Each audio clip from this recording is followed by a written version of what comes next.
Ladies and gentlemen, this is the main event. Oh yeah! Are you ready?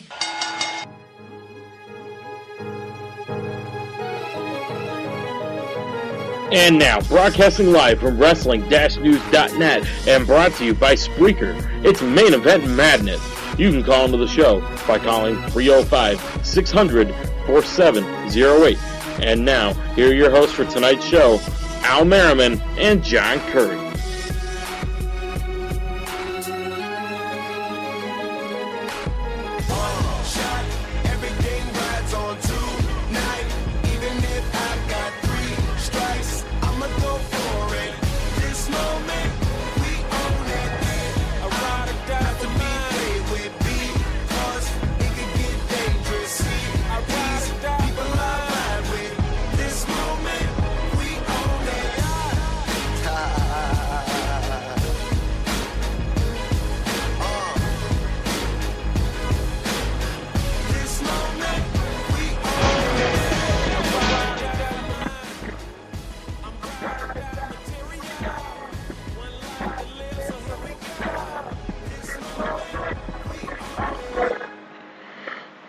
All right, folks. Welcome to Main Event Madness Radio. Guys, it is the first show in 6 months since we have been broadcasting live on MainEventMadness.com. Guys, welcome to the June 4th edition of the broadcast. I am John Curry. We're starting this a little bit differently. Al's not with us tonight. He had some prior engagements, but that's okay. We have, I guess you could say... Mr. Steppin. Huh? Mr. Steppin. Is that what we're calling you now? Main Event Madnesses / Wrestling-News.net's Wayne Daly with us. And how are you doing, sir? I'm doing good. I'm quite giddy, so this should be a fun show. It should be a fun show. And guys, just be thankful. A, I'm not by myself, which that would be a disaster in its own entirety. And B, show some love for Wayne. Follow him at WN_net on Twitter. This man is up. It is 2:30 in the morning right now over there in. Aren't you Southern Ireland? Let's just say it's dedication. Among other things. Dedication to the cause. But thank you, sir, for taking time, out of what's sure to be a very busy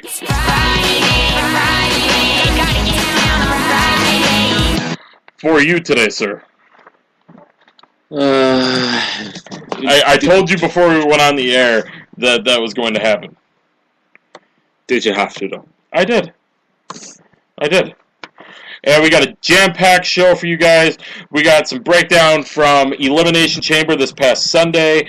A little bit of talk from Money in the Bank coming next Sunday, which is crazy. This is like back in 2006 when WWE had like 16 pay-per-views. It's crazy having... let's see. We had Extreme Rules the last week. It was April, hold on. Wasn't it the last Sunday of April? The second last Sunday, I believe. It was the 26th. Because that was the last time I had off on a Sunday. So, we had Extreme Rules on April 26th. We had Payback on May 17th. We had Elimination Chamber on May 31st. We have Money in the Bank on June 14th. And then, Wayne, you talked about it... a possibility earlier this week, and you guys can check that report out on Wrestling-News.net and, of course, on MainEventMadness.com. And I'm going to do a little bit of a plug-in for that here in a minute. But possibly getting yet another 2 pay-per-view month here at a WWE. A lot of work coming from a creative team that's been under a lot of fire over the last number of years. So that's actually one thing as well. There's reports that the creative team are actually loving the fact that these events are coming so fast. Yes, I did see that. And it makes sense, too, because, and I saw this on I was listening to a radio show debating whether or not I should give them a shout-out or not because they're an actual radio show. It was the Stan and Haney show on 96 K-Rock down in Southwest Florida.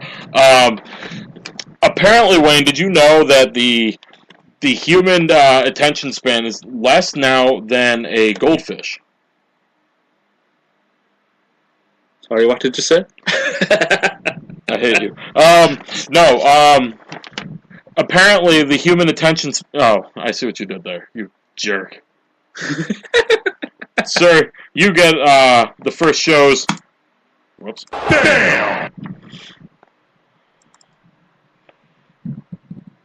Bam! But we got a jam-packed show, guys, coming up for you, including a loaded injury report coming up in the second hour. And, guys, I can't even believe I haven't mentioned this yet. We have an exclusive interview that you won't hear anywhere else with Global Force Wrestling star Doc Gallows. You guys are going to hear that in about 45 minutes from now. Unfortunately, you got to listen to me and Wayne talk, which is like listening to nails on a chalkboard mixed with some Irish soda bread. But, you know, that's what it is here at Main Event Madness. But before we get into this, and Wayne can attest to this, you guys, if you guys haven't seen it yet, head over to maineventmadness.com right now and check out our brand new website. I lied last week. I didn't lie. It wasn't that I forgot. I just got wrapped up with some things I was doing last week, and I apologize. I was supposed to do a meerkat showing one last sneak preview of... Screw off, Wayne. One last sneak preview of maineventmadness.com. But, guys, head over there and go check it out. We got wrestling news up there. We got sports news up there. We have four, soon to be five whenever Wayne gets off his lazy ass and publishes it. We have four, soon to be five great columns up there. A few friends of mine helped out. MEM's analyst. He would probably like that name. MEM's analyst, Matt Breeze, has one up there.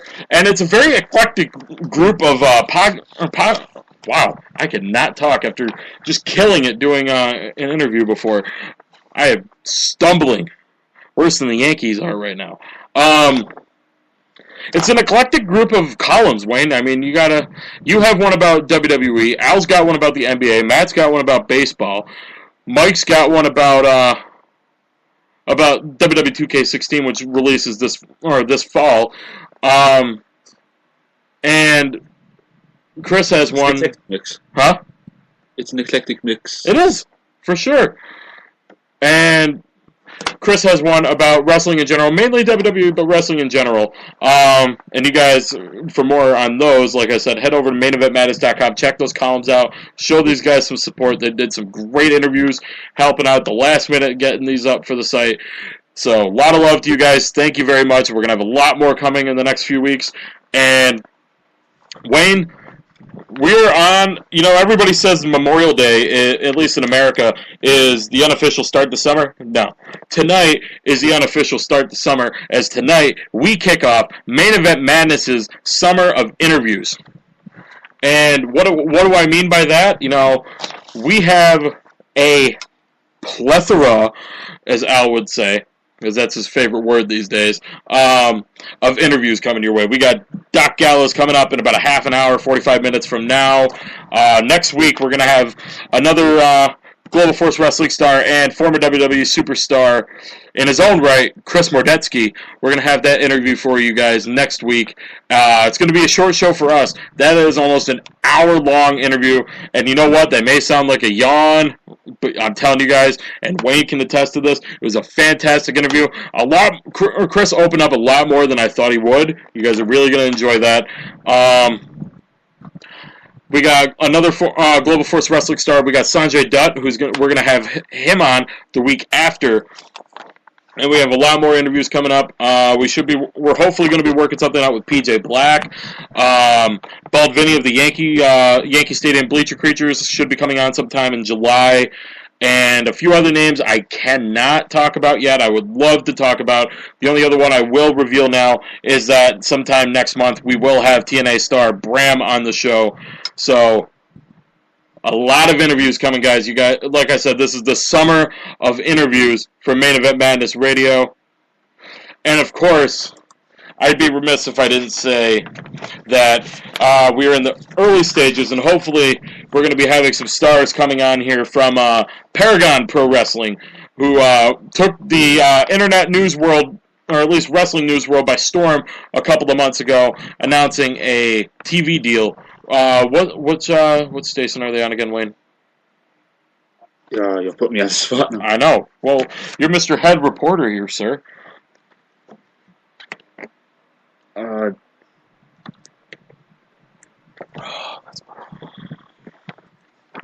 Anyway, they're on a national TV deal. I know that much. And I apologize to you guys at Paragon Pro Wrestling for not knowing this. It was a little bit of a photo finish getting ready for the show this evening. But yeah, so definitely check out maineventmadness.com. Listen to the podcast, do some shopping up there, check out some news, some columns, and just have a blast on the website. And speaking of eclectic mixes, Mr. Eclectic Mix himself, Evan Ginsberg, will be joining the show. We haven't figured out in what capacity yet, but he will be joining the show starting July 2nd. So that's going to be an awesome segment we're going to be having for you guys starting next month. It's a lot of stuff going on, and it's a lot of great things going on here on Main Event Madness. And I'm rambling, so we're going to just dive right into this, man. I usually do this at the end of the show, but you know what? Al usually rambles at the beginning of the show, and he's not here tonight, so I figured I'd get to slide myself into that. But let's just jump into this, man. Elimination Chamber was this Sunday, and you know what? It's kind of funny to me that Elimination Chamber was one of the best pay-per-views of the year, and it had the shortest build of any pay-per-view this year. I mean, what did you take away from Elimination Chamber this past Sunday? What I took away was the fact that Kevin Owens and John Cena stole the show. Yeah, let's talk about that for a minute, man. I mean, you mentioned it the other day when you and I were talking off the air, and I agree with you wholeheartedly. John Cena versus Kevin Owens at Elimination Chamber this past Sunday was, without question, match of the year candidate. And I would even go to say probably top 10 of Cena's best matches he's had in his entire career. That's a tough one. It is a tough one. And you watch all those matches again and again. And in no way is that really a bad thing if you had to go watch some matches to find out what his best matches were. I know there's a lot of people out there that don't necessarily think he can have some good matches, but he proved otherwise, at least in our opinions, on Sunday. But what really surprised you the most, if anything, about the John Cena versus Kevin Owens match on Sunday? To me, I think it was the fact that actually Owens went over clean.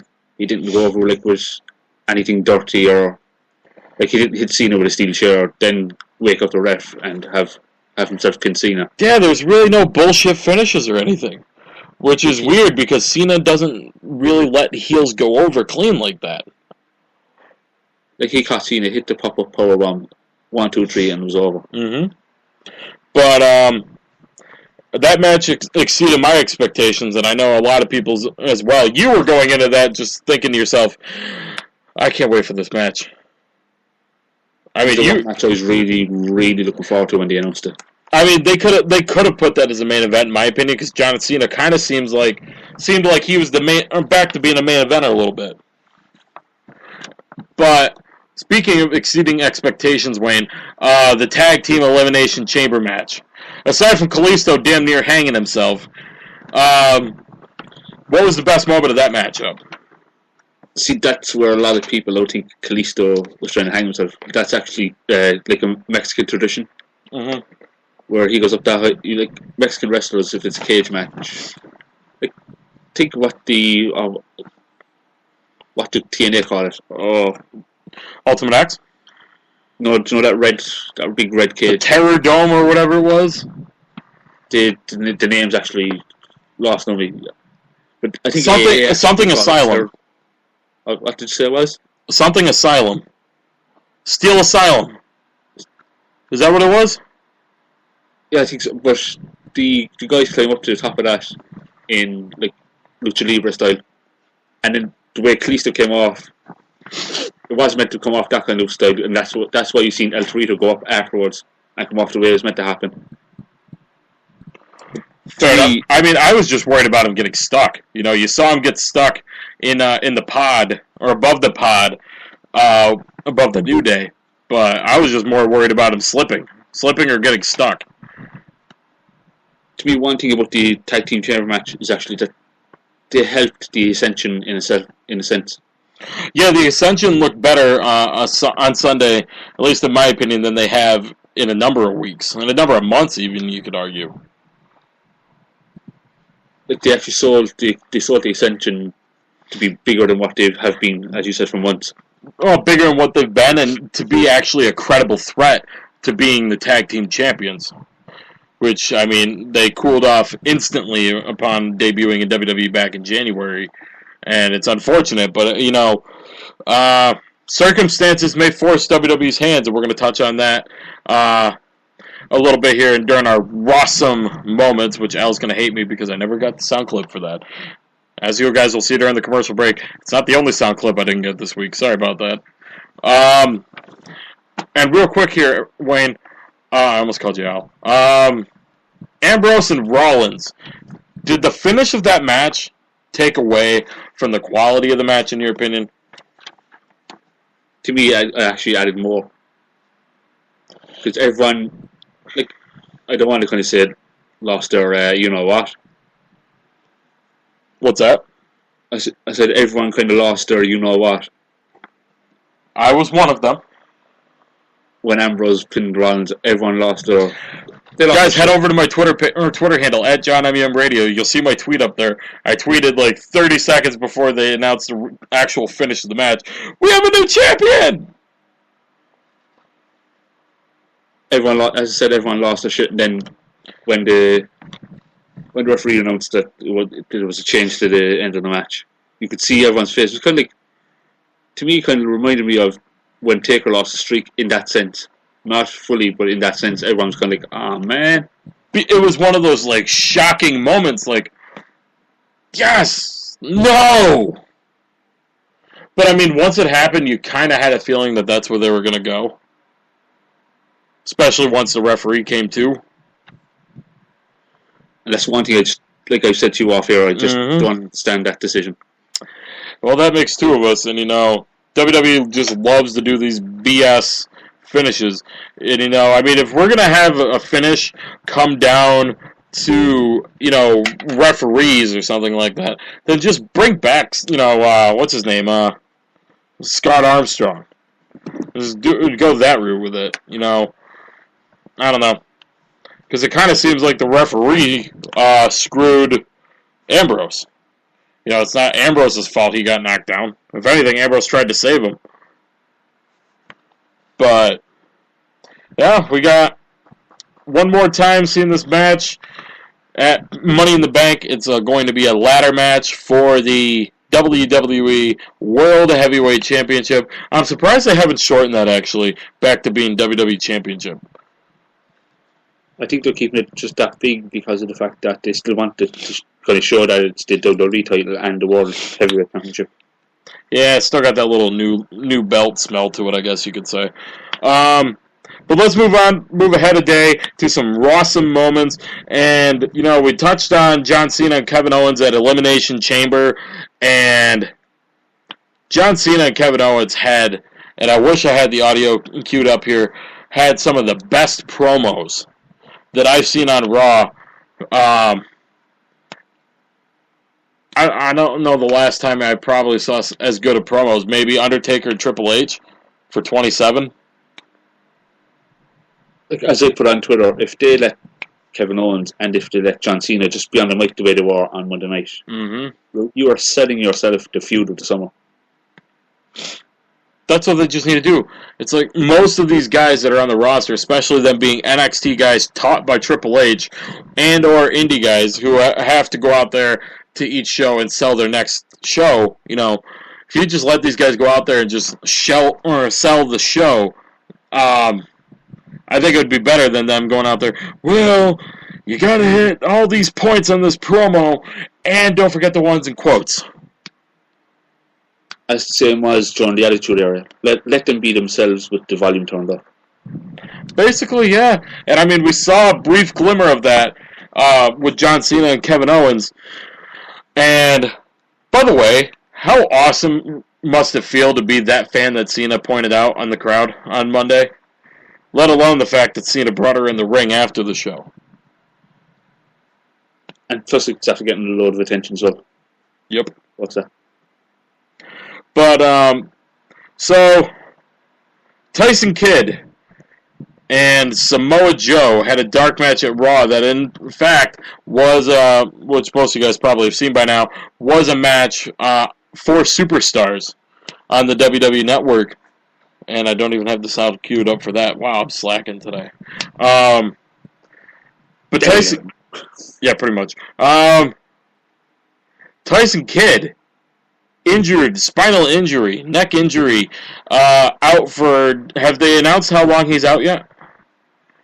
There's been no announcement of how long he's going to be out. The feeling is going to be out for actually quite long. Possibly until the end of the year, maybe.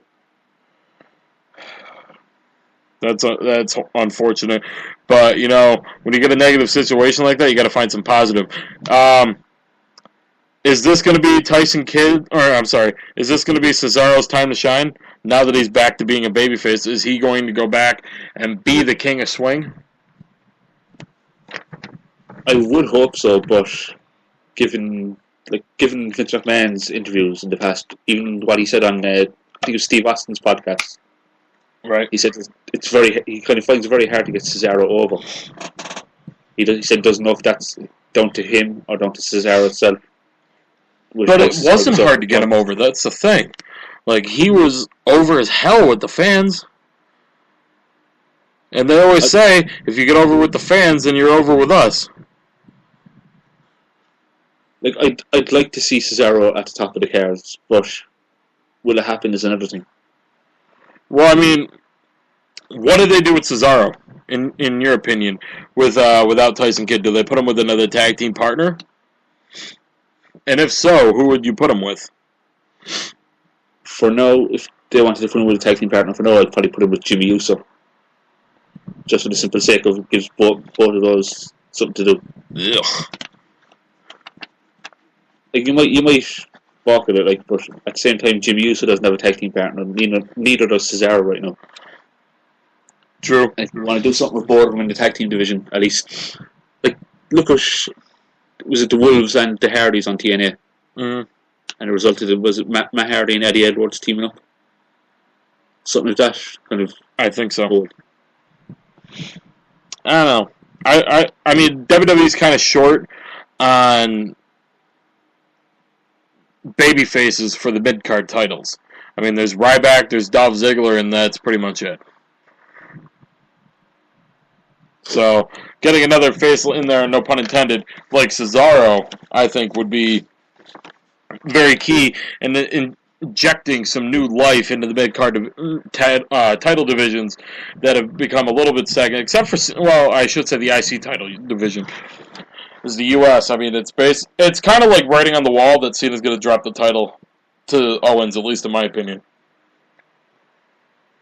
I kind of can't see that, in a sense. Well, I mean, he beat the champion non-title, so he's automatically given, or is going to be given a title shot now. At least, if you would think. Be confirmed by next week, because otherwise it's going to be just another singles match. Lame. But, it's something I can't see WWE doing with Cena either. Just letting him drop the title to Owens.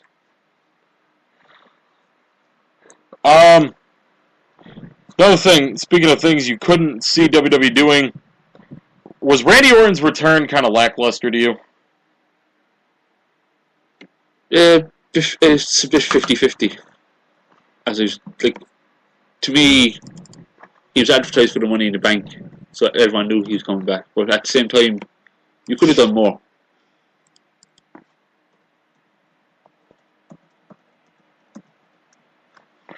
Yeah, I mean, he was one of your top baby faces going into Payback, and then out of nowhere, just poof! Oh, Randy Orton's going to be here live tonight on Raw. Or they didn't even say that. They I think they just advertised him for the Money in the Bank. It was like he's one of the 6 participants. He's going like, oh yeah, okay. I don't know. I figured that they could have kept him off, in my opinion, until Money in the Bank. Kind of do like what they did with RVD a couple of years ago. And we talked about this a few weeks ago here in the broadcast, but are we on the cusp of a heel turn? Between either Rollins and or Ambrose. Or Reigns and or Ambrose, excuse me. I think it's going to happen with Reigns, and what I feel is that Ambrose and Rollins, I think as I said to you off air, there's going to be something going down with the Shield soon enough that we're going to see. The way this, like, there's nothing going to happen with Ambrose and Reigns for now. But I think lead into SummerSlam, you'll probably see it. I mean, bromances don't last long in WWE. Yeah, well, I mean, with the exception of Triple H and Shawn Michaels post DX 06, but like right now, this is what they're kind of doing. They're kind of doing like a bromance between Ambrose and Reigns. I feel if it does happen, it's going to be Reigns any of their turns, but it's not going to happen now, and it'll probably happen around Battleground, which is in like freaking 4 weeks. 4 or 5 weeks, something like that, I think. Mid-July, that's what I know. Yeah, so about 5 weeks from now. Which is crazy. I mean, I love that we're getting pay-per-views, but it's getting harder and harder to get these Sundays off. I mean, I'm excited to see what they can do in a ladder match. I mean, that basically, to me, has all the writing on it that we're going to see Rollins win. Excuse me, and some kind of shenanigans with Reigns and Ambrose, in my opinion. Time will tell. Like the only way I could see it happening if Reigns does turn heel, he's going to throw Ambrose off the ladder. Right, I mean, going the easy way that, that WWE always goes. Sorry, with ladder matches. It's kind of funny seeing where Ambrose is right now, and there was a couple of reports that came out over the last couple of months. One, that Ambrose is going to be getting a monster push going into the summer, which we're seeing evidence of that. And another one was that some WWE superstar told them to start using Ambrose better. Is it a combination of both, or is it coincidence, or what do you think? What do you think is driving this? I actually think it's a combination of both, and it's the fact that I'd say there's a lot of people backstage as well pushing for the guy, because I mean he's talented in the ring and he's talented as well on the mic. Mm-hmm. I mean, even without a mic, even without being in the ring, when he came back during Raw in the ambulance, all he had to do was step out of that ambulance and the place erupted. Right. I don't know. Time's gonna tell for sure. I didn't mean to look like I just got distracted, but I did. To kind of switch gears here, we got a little bit of NBA talk coming up before we have our interview with Doc Gallows. But have you seen anything from TNA lately? I've missed last week's show. That's all I've missed. Well, I'm gonna play an audio clip here. Just let me know what you think. Who will join me on my journey? After we've been friends all this time, you know this is something that I would never, look at me, ever do.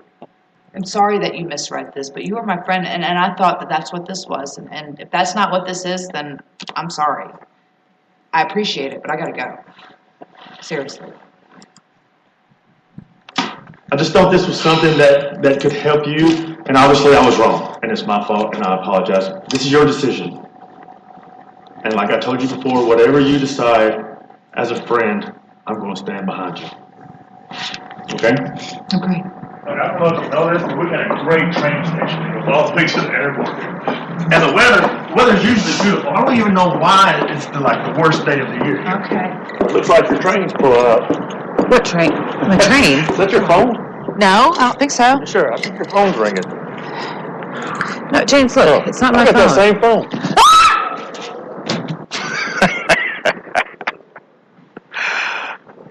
Boy, that's a long way down.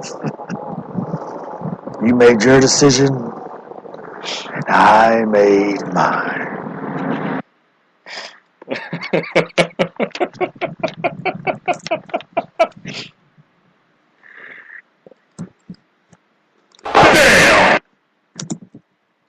So, Makes that actually kind of weirder as well, is the fact that Mickey James is actually tweeting in third person. wait, what? Yeah, Mickey James is tweeting in third person. So she's trying to pretend that somebody else is using her Twitter? Yeah, what she has is Mickey James has a show on such a date at such a time in such a venue. She's actually not doing it now as in Mickey James is tweeting as Mickey James. So they tried saying that James Storm killed her off? Basically, yeah. What they're doing is that James Storm killed Mickey James. Well, that's one way to get her off TV. Oh my God, man. You know what? I saw a quote about this and I couldn't agree more. And people wonder why this show is getting canceled. Oh my God. And I really shouldn't say that considering the amount of TNA guys that we're going to be having on the show in the next few weeks. But, God. That's really all I could say about that. I mean, do you remember a time where somebody got killed off on a wrestling show? Aside from when DX buried the Spirit Squad in the boxes for Lexington, Kentucky. The most obvious one would have happened except for other circumstances. Which one? Vinnie Mac. That's true. You know, I was a mark for that one, man. Like, I was going to CNN, Fox News, NBC, ABC, like, and nobody had anything on about it after Raw went off. Like, what the hell are you guys talking about all this crap for? Vince McMahon's dead, and you guys aren't talking about it? I think if you can even remember back, dude, I think, like, the next day, I was blowing you up back when we used to use, like, the Messenger and all that. I'm like, dude, Vince is dead! I just remember watching Raw and, like, noticing straight away that it had, like, obviously, yes, it's false. Ooh, I just said it. But, like, yes, it's false. Like, you could tell straight away when he got in that was literally, it was done so much earlier in the show. If you understand me. Uh-huh. I mean, you could see that, I mean, just the time difference, like, there was some bad, cuts almost, at least in my opinion, from when he came outside, or was walking through the back, which, don't even get me started on that one, how Paul London sabotaged his own career, and then just click, oh, look, Vince is outside now, we didn't even see him close the door. Yeah, it's just, like, everything's kind of pieced together and rushed too much for it to kind of happen. Like, don't get me wrong, if other circumstances didn't arise, I think it would have been a good angle. For sure. I mean, I agree with you on that. And it would have been interesting to see where they went with it, which storyline that they would have went with, whether it would have been the Kennedy one or the Paul London one. There were a lot of talks back then of which one it was going to be, and nobody really knew.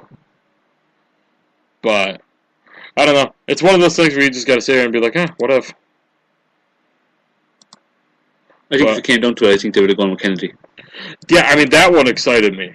And for those of you who don't know, there was some storylines back when this happened back in 07, 08, that Kennedy when they did the whole illegitimate child storyline with Vince McMahon, that Kennedy was in fact going to be named Vince's illegitimate son, and the story was going to be that he was trying to help Vince like take back over WWE or something like that after his death, quote unquote. Take control of the WWE and take control of the WWE, get the title. And they're going to reveal that Triple H and Stephanie were really married, the worst kept secret in the history of the business, aside from shows being taped. It would have been a decent, 8-9-month storyline. That would have been interesting to see how it went through. And what Kennedy would probably, 8 years later, would probably just be coming down from being one of the top stars in the company, I feel. Mm-hmm. But, alright, so I said we're going to talk a little bit NBA here, and we got a commercial break coming up, guys. Al mentioned this one to me the other day. Apparently, Wayne, the Heat were lowballing Dwayne Wade. And that's why I think Dwayne Wade, in fact, was leaving the Miami Heat, which Al's now not upset about anymore, even though I had to listen to him bitch and moan and complain about that one for a little bit. Yeah, Al was saying to me the other day that he now feels if Dwayne Wade is to leave Miami Heat, like from Heat's perspective, as being a fan of Miami Heat, what he said to me is he feels that Dwayne Wade's probably going to go to the Lakers or. That'd be a very scary thing if he goes to the Lakers. Well, especially if other reports are coming out or need to be true. Kevin Durant or even LeBron James. I mean, LeBron's a free agent. Don't let anything fool you guys. Just because he's in Cleveland right now playing in the finals, which after the commercial break, you know what? We won't be coming back after the commercial break for a little bit. I'm going to look up while I'm rambling here. I'll give you guys a score update here. Wouldn't be surprised to see him bounce, especially if they don't win the finals. But, I mean, the biggest thing Al told me was that they weren't even going to pay him $10 million a year. Okay. He's injury prone. Well, he's only missed 20 games of the year. Dude, that's a quarter of the season. I mean, would you spend, if this is proportionally to the NFL, if you had a quarterback that missed, 4 or 5 games of the season, would you pay him $10 million? Wayne? No. Huh? Hell no. Exactly.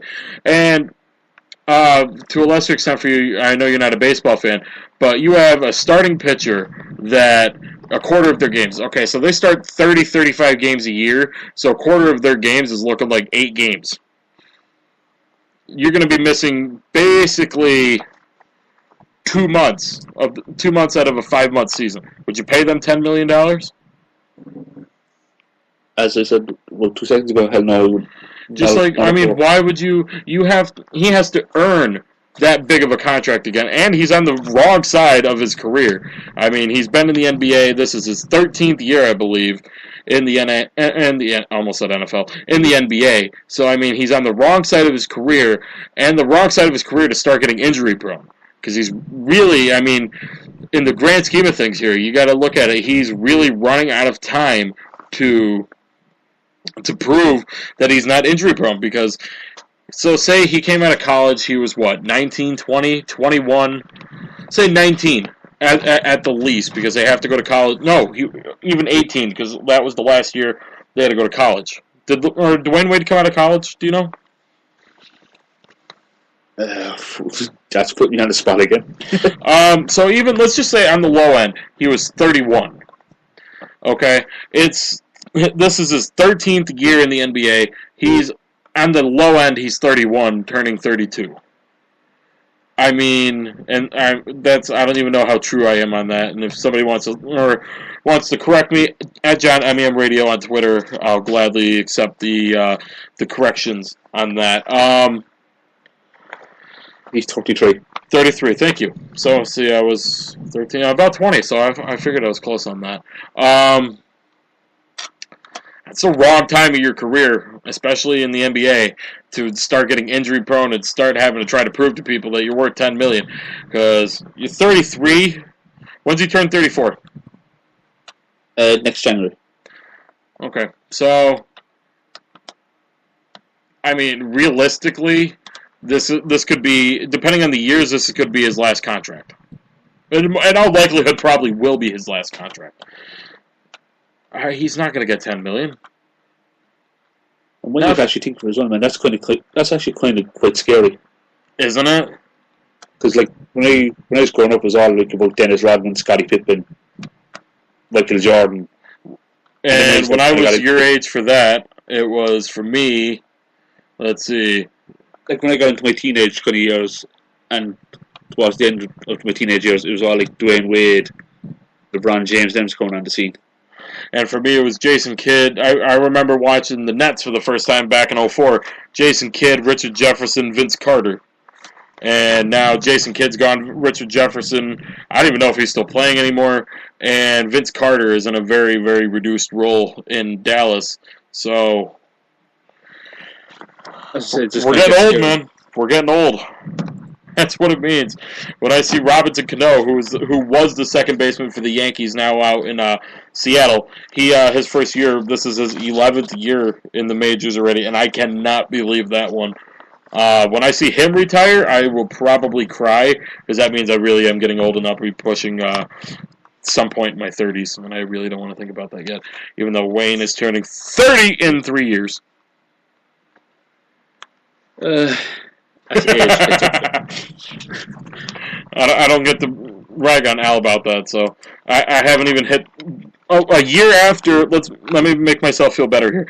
A year after I hit the quarter century mark, Wayne will be 30.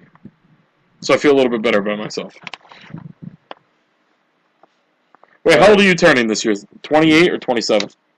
I'll be 27 in 2 months from now. So yeah, close enough. Old age, buddy, it's kicking in. Damn. So let's see, 27 and 15, 28 and 16, 29 and 17. Okay, so a year and a half after me. I wasn't giving you enough credit. But all right, guys, we are live. This is Main Event Madness Radio. It is June 4th, 2015. Thank you guys. I'm sorry about that. Thank you guys for taking time out of your night. You go to what's up? Just before you go to a commercial or anything like that, you said you wanted to give a score update. Yes, I did. Thank you. I'm sorry. It is tied 48. 48 all. Yep. 3 seconds left going into the half. So looking like a close game. But as I was saying, guys, and I apologize for forgetting about that. I'm getting a little tired here. We are live. This is Main Event Madness Radio, June 4th, 2015 edition of the broadcast. Hit us up on Twitter. Talk with us during the show. At John MEM Radio is my Twitter account. Wayne's is at WN_net. Bug Al. Tweet him at Al. Me Madness, as he would say it. He loves his Twitter handle. I put him on the spot during the show a few weeks ago. I don't know if you were listening to that show, and made him change his Twitter handle back. Put him on the spot during the show. And it's looking like it's going to be 51-48, by the way, going into halftime. Cleveland's up by 3 right now. Time check on the game right now. At least on ESPN, it's 3 seconds left still in the second half, which I don't know, or second quarter, which I don't know how the hell that works. But check us out on iTunes, YouTube, iHeartRadio, TuneIn Radio, Spreaker, Stitcher. It's where you guys can check out the show. Not right now. Don't do it right now. You know why you're not going to do it right now? Because coming up on the backside of this commercial break, we have Global Force Wrestling star, former WWE star, former TNA star, Doc Gallows, Luke Gallows, Doc, whatever you want to call him. I'm going to hold on to these papers because they keep blowing into the microphone. Will be joining us here on Main Event Madness Radio, and go ahead and give him a follow on Twitter at ImpactDoc, at ImpactDocDoc. And you know what? When you guys get a chance, head over to Facebook.com/MainEventMadness. Be a part of the almost 2,500 people that have liked our page.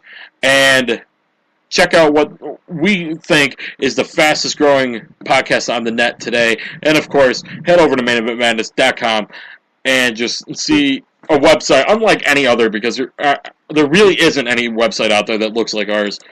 But that's going to do it here, guys.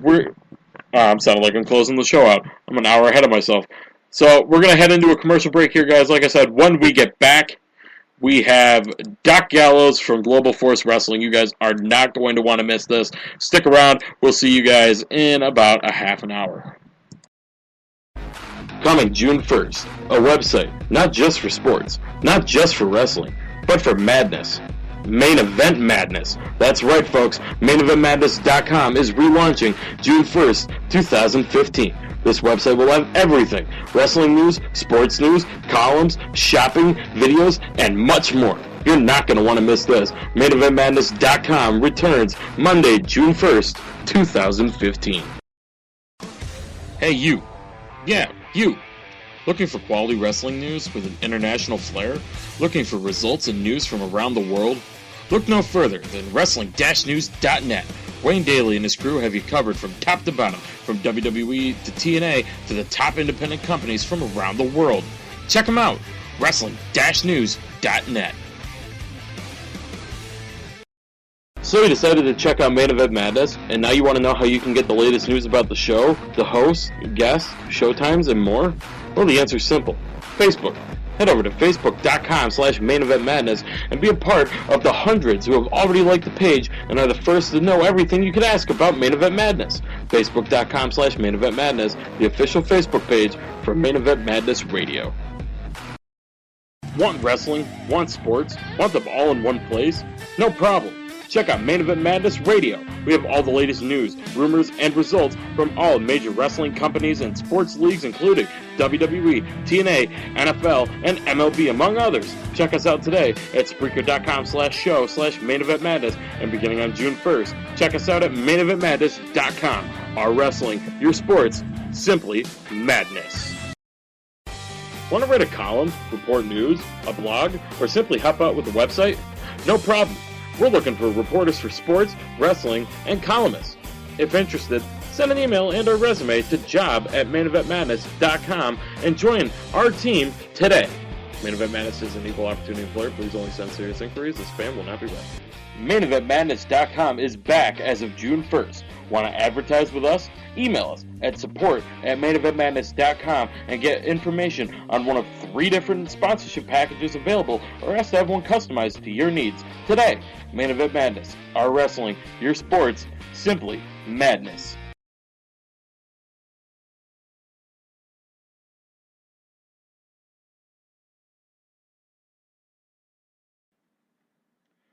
All right, guys, we're here with now Global Force Wrestling star Doc Gallows. He's a very well-traveled man. He's been in WWE. He's been in TNA. He's currently in New Japan Pro Wrestling as well, if I'm correct on that, Doc. Yes, sir. And like I said, I just want to thank you for taking a little bit of time out of your day to join us here on Main Event Madness. Absolutely. It's good to be here, guys. And let's just jump right into this. Now, you've been in wrestling for about a decade now. Gotta ask the stupid question. Did you grow up wanting to be a wrestler? Yeah, absolutely. I first saw pro wrestling on television when I was 8 years old. I saw Hulk Hogan, and I was obsessed ever since. A serious, lifelong fan, from the magazines to the toys to the posters to dragging my dad all over the place to take me to see pro wrestling. And then, I knew that's what I not only wanted to do, but had to do. And I ended up leaving a football scholarship to pursue it on my own. So I kind of went back on a deal with my dad where once I finished, he would pay for any wrestling school in the country. But I opted to try to do it on my own and started traveling the independent circuit when I was 18 years old. And I did that for about 3 years until I was eventually signed to WWE's developmental system. I haven't looked back since. I've been making my living as a wrestler for, like you said, about 10 years now. Awesome stuff, man. Now, you were a part of, if I'm correct, the $1 Million Tough Enough years back. Yeah. If you really enjoy a good blooper, you can look in the blooper section of the DVD and see a 20-year-old me falling out of a WWE ring. I'd never been in a ring at that point, bigger than about 16 feet. WWE uses 20-foot rings, so I took off running. As I turned to hit the rope, there was no rope there, so that was my first and only ever tope, but there was no one to catch me. I landed head first in the sand in front of all of the WWE officials, so not one of my shining moments. But what was the overall experience like with Well, it was crazy because I was going from these small independents and fire halls and, National Guard armories and stuff to being in front of literally, excuse me, John Laurinaitis and all the WWE agents, creative people, and Kevin Dunn. So for, basically a kid who was a lifelong fan to be cast up into that, it was overwhelming, and just was the greatest guy there, but doing the best that I could do. But I guess everybody's great there because they're not all pro wrestlers. But it was definitely a unique experience, and the lesson I got from that was don't ever be afraid to make a fool out of yourself, which we saw a lot of much later on this Festus. So. Now, after Tough Enough, you made it to WWE in 2006 as you played the Imposter Kane. Yeah. In 2005, I went to Deep South Wrestling where I trained, and in 2006, that opportunity came up. And basically, I just had to learn the movements of the real Kane and practice that down in developmental. He actually came down and worked with me on it. It was a real cool experience, and the gimmick was what it was. I think basically it was promotion for the See No Evil movie. So, it was a month-long thing, but again, at that young of an age, it was a really cool experience for me, and getting thrown straight into the mix. You go from training 6 days a week to wrestling Kane as Kane on pay-per-view at 22 years old. It's, again, overwhelming. Now, was that meant to end as quickly as it did? Because you guys had like a month-long build to that match, and then all of a sudden the next night... Well, I think what it was when we got out there, the match wasn't bad. It was just the people weren't into it, and they didn't really know what they were looking at. So I don't know how much further it would have went, but I mean, basically after the pay-per-view match, we all knew that it was going to end the next day. So that was kind of was what it was. I got a good payday for the match, and that was about it. Hey, there you go then.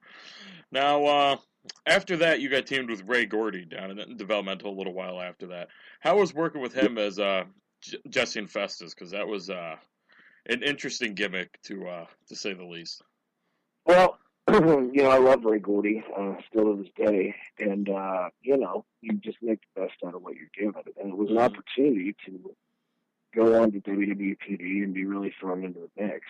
So, I'd say 50% of the people who remember Festus loved it, and 50% of the people who remember Festus are like, oh my God, what was it like having to do that? But I actually enjoyed doing it, and, it was good for kids and stuff at that time. It was a good way to really get your feet wet and, the big leagues of pro wrestling. Mm-hmm. And a little while, you guys weren't together terribly long. I mean, in 2009, you were drafted to the Raw brand. Now, were there any plans that you were aware of for Festus to go on his own, or was it kind of... Well, I mean, I think you can kind of tell by what happened to Festus when he went to Raw by himself, that was kind of the end of the road. So I knew I was getting repackaged. I wasn't sure as to what.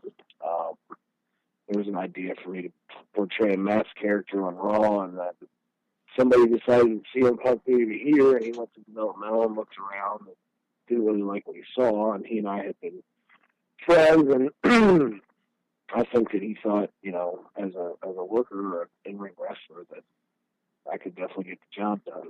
So he made a decision to bring me on board, and then we formed the Straight Edge Society. So, the next chapter. Now let's talk about that for a minute, because to me personally, the Straight Edge Society was one of the best angles in recent years, and you guys to me, it had a lot more potential than WWE allowed you guys to explore, because you went away fairly quickly. I mean, that was a gimmick to me, at least, that could have stuck around for a couple years and never really got old, because every week it seemed like you guys were just able to generate more and more heat. Yeah, it was a unique time, and I think that Punk was getting a little more creative liberty for the first time, too. And, with him, it really crossed boundaries at that time, too, because people were offended, not necessarily by exactly what we were saying, but what they thought we were, portraying or attempting to portray. I mean, you got a guy that, people can't figure out if he's trying to look like Charles Manson, Jesus Christ, and he can control their emotions on a microphone, and then you have these shaved-headed kind of followers of this occult-like thing, and it really, like you said, it generated a lot of buzz, and there was a little bit of, what would I call it? Not feedback. There weren't repercussions from it, but every week there was something else. People were offended, sending mail and sending messages and all kinds of stuff to WWE. So it was a really interesting time. Yeah, it's kind of funny you mention that, because that was my first real reaction to that, was a little bit offended at the whole thing, and then I started watching it, or a few more weeks after, I'm like, you know what? Like, the hell with being offended. Like, these guys are just going out there and getting, like, unceremoniously hated by these guys. It's awesome. I mean, I've always gravitated a little bit towards the heels, and once I saw how great you guys were doing, I'm like, man, why am I even going to get offended by this? This is just great work. And I got to ask you, during the Straight Edge Society run, there was, I heard something about that Punk got attacked by an older woman. Yeah. Yeah, he did. Yeah, I can't remember what town we're in, but he and I were outside the ring taunting people, and a woman came over the guardrail on him. And another one was San Francisco, which for a while was on YouTube. WWE might have yanked it down, but we came to the ring at a house show to cut a promo. And we started the Straight Edge Society spiel, and it really struck a nerve that night with everybody. Some of the performers included, but definitely the fans, and it started, I've always been a fan, and I wrote about, down in Puerto Rico, about, riots and all these places and stuff where you hear about all that. And there wasn't a riot, but I remember, for 2010, it's surprising that, like, it started with napkins and beer cups and stuff like that, and then, they were throwing their quarters and change, and for some reason they had batteries in their pockets, and they were throwing those at us, and I remember we had to make a 6-man tag main event last about 5 minutes because nobody wanted to be out there under those conditions, but you could just kind of feel the people, I think that, I don't know if it would have turned into a full-scale riot or not, but nothing good was going to come out of that recipe that we had mixed up that night, so it was really something interesting to be a part of. Perks of doing your job a little too well, I guess you could say. Yeah, I think so. Now, not too long after the Straight Edge Society went away, you left WWE, and in 2011, you joined TNA as a part of Aces and Eights. Well, you were a masked, almost don't want to say vigilante, but you were a masked assassin, kind of, sort of, and they did reveal you for a little bit. Did you enjoy your time in TNA, first off? Well, TNA, I didn't go until 2012. I spent 2011 basically just touring the world independently. I think I did 11 countries in about 12 months. Oh, wow. And, went to Africa 3 times and just some really unique life experiences there. The opportunity, I went to Ring King in India and worked for Jeff Jarrett as a biker character, and then the opportunity came up to form the Aces and Eights, and I took a year contract with TNA. And, it was fun. TNA was fun. I was working with a lot of my friends, a lot of really good guys. But it just, the year contract came up, and it was a business decision on my behalf, and maybe their behalf too, because we were kind of fighting about money stuff a little bit, and I changed to leave, and then, I wasn't sure where I would land next, but it ended up being the best decision I ever made, because I went to New Japan Pro Wrestling as their business was really coming back up, and the Bullet Club was formed, and it's just taken off crazily. Like, the stuff we're doing in Japan right now is pretty unbelievable to be a part of, the whole Bullet Club movement, all that stuff. And before we touch on that, I just got to ask you, did you ever feel that Aces and Eights ever got a little cluttered? Well, Aces and Eights was cluttered. It was a little underproduced. And, the creative direction, I guess, was there at first, but then maybe there was some internal stuff, and then there wasn't as much creative direction. So all we could do was make the best of it and have a good time, because you had some veterans mixed with some young guys, and, we had to just make the best out of what we were doing. The coolest thing I got to do was, do stuff with guys I grew up on, wrestling Sting on a pay-per-view, and getting to do a couple of big beatdowns on him, and doing some stuff with Hulk Hogan. And that's just cool stuff to say that you did, because a few years before that, I never thought I would ever do anything with Sting or Hulk Hogan, but the opportunity came up, and it's just one of those little things for me personally that it was a really good time, because it was kind of coming full circle from being 10 and playing with these guys' figures on my bed to being out there, trading punches with them. Dreams come true. Gotta love it. There you go. Yeah. All right, so you mentioned it before I could even ask you about it. You joined Carl Anderson as part of the Bullet Club back in 2013.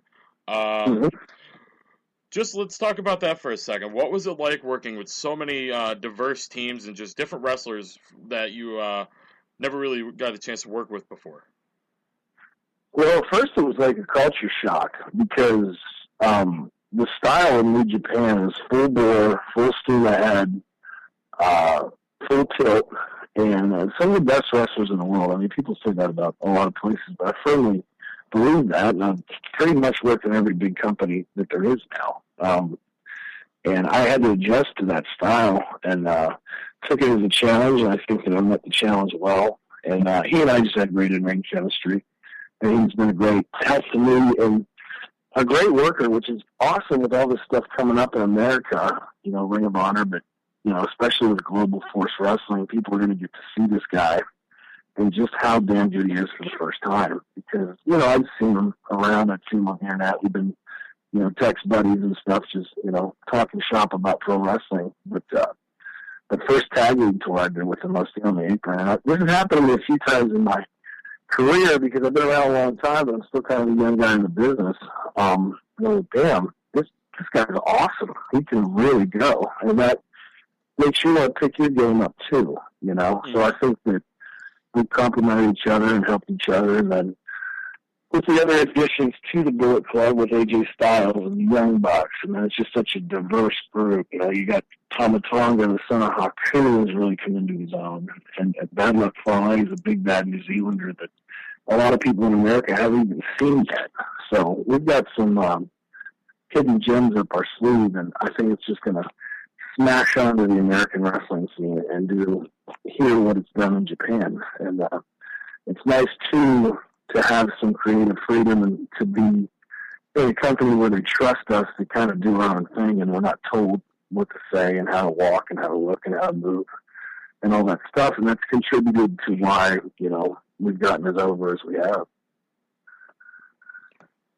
Absolutely. And I think my partner from Main Event Madness, Wayne Daly, had a couple, or at least a question he wanted to ask you. Let's do it. With you working for Global Force Wrestling, is that the end of you guys working with Ring of Honor, or is the door still open? Is that the end of working for Ring of Honor? Is that the question? I believe, or Wayne, could you repeat that? Is it the end of himself and Carl Anderson working for Ring of Honor, or is the door still open with the New Japan partnership? I think the door's still open. Of course, I'm just a wrestler, so I'm not inside of those meetings and stuff. But as far as I know, there's a working relationship with New Japan with both companies. So, I don't know how it all shakes out, but it seems to me like it's a healthy relationship on both sides. And it's a unique time for guys to get to work in, 3 different major companies at once. I think we're pretty lucky to get to do that and get to be seen by, these different audiences and sets of fans and stuff like that. So it's certainly going to be interesting as the, weeks turn into months and the months turn into years, and we see how it all shakes out. Just sticking with the Bullet Club as well, I don't know if you can actually remember or not, the documentary that was filmed for Fergal Devitt. I thought that was an awesome piece, and, Ronan and the guys there did a great job, and it was cool to get to do with Fergal, when he was kind of making the decision to go try WWE and then becoming fast friends with them and getting to be a part of that thing. I thought it was just awesome, and I just recently got to see the completed version of it, and I just can't wait to see how high Fergal Devitt actually goes, because, I think as people are finding out now, he is an amazing professional wrestling talent, and anybody's got that it factor, it's definitely Fergal Devitt. I've got to ask, though, the scene in the restaurant with the big sponsor, was that for the cameras or was it legit? That's 4 nights out of the week. It's part of our life. It's part of the culture. It's strange for people who have never seen it before. But that is expected of us. Sponsors in Japan, there's a lot of people with a lot of money taking you a lot of places. And, it's a different culture. Some people might not agree with all that or whatever, but the fans want this to happen to them, and they want to participate, and they want to be, say, hey, Prince Devitt chop me, Carl Anderson chop me, Doc Gallows chop me, pick me up. Whatever the case may be, no, that was not for the cameras. That was something that the cameras just happened to catch. And I think as you get more of a behind-the-scenes look at the culture of Japanese professional wrestling, people will see that stuff goes on a hell of a lot more than you would think. Now, I got a two-part question here for you. This is from my host, Al Merriman, who couldn't be with us today. How does it feel that Jeff Jarrett has reached out to you to work with Global Force Wrestling?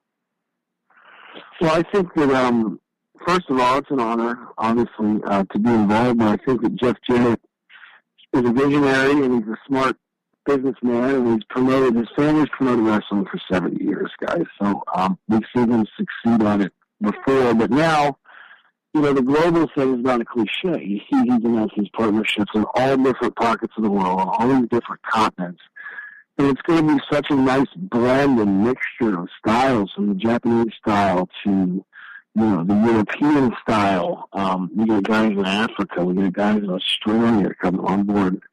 So, this thing is going to be so unique and so different. The only thing I can even think to compare it to, but we're 20 years ahead in time in more advanced with social media and camera work and even in-ring work, is like, I remember watching Nitro in the late 90s and thinking how cool it was, where you could see, Lucha Libre stars and Japanese stars and European stars mixing it up with some of my favorite American guys. And I think that it's such an exciting time for wrestling fans, but also for pro wrestlers, because we're going to have new challenges and new matches with people that a lot of us have never even been in the ring with before. I think that really gets the creative juice flowing, and I think that's going to just make this thing really take off, and the sky's the limit for it. And, I trust in Jeff and what he's doing and what his vision is, and I think it's going to be a great time for everybody who loves wrestling.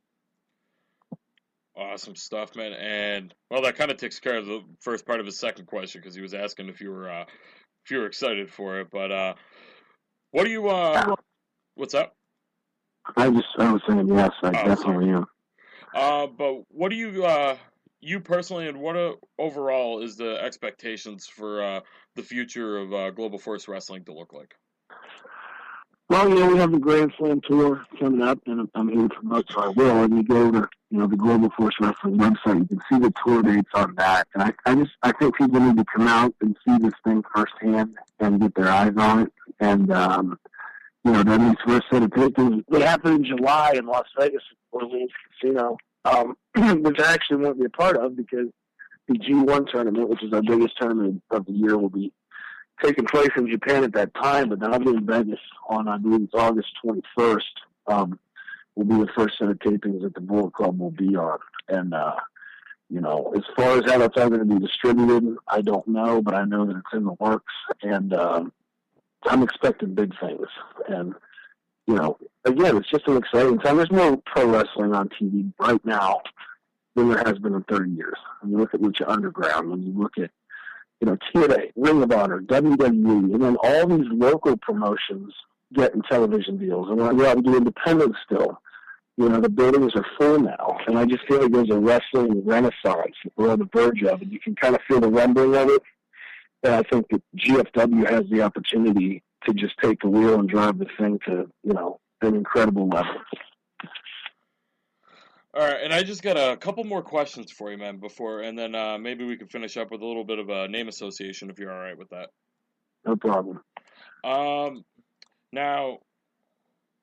hold on 1 second. It was a fan question. I just got to find it again. I'm sorry. Now, your promotion, Wrestle America, has signed a deal to air local on George TV via charter cable. And your promotion holds its first taping on June 6th. June the 5th. June the 5th, I'm sorry. Yeah, Friday, June the 5th, and I appreciate the plug. Go ahead. I was going to say, was there anything... Sorry, that was the only thing. I thought he had a question with that. I apologize.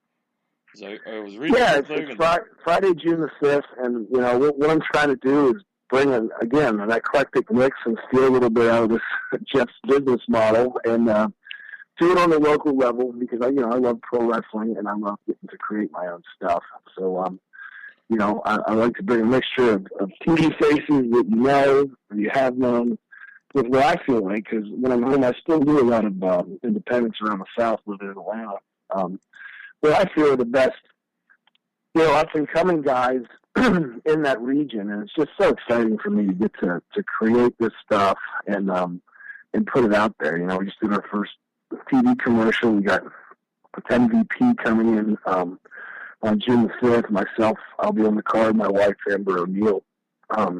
Jimmy Raves, Sal Renaro, Micah Taylor. There's just a whole host of different talent, and we're already set up for the next set of tapings July the 10th, and Mickey James and Magnus will be joining us, and there'll be more names to be announced then. So head over to WrestleAmerica.com, get all the information you need, or my social media at Impact Doc, and if you want to buy tickets, 678-588-0508 is the number.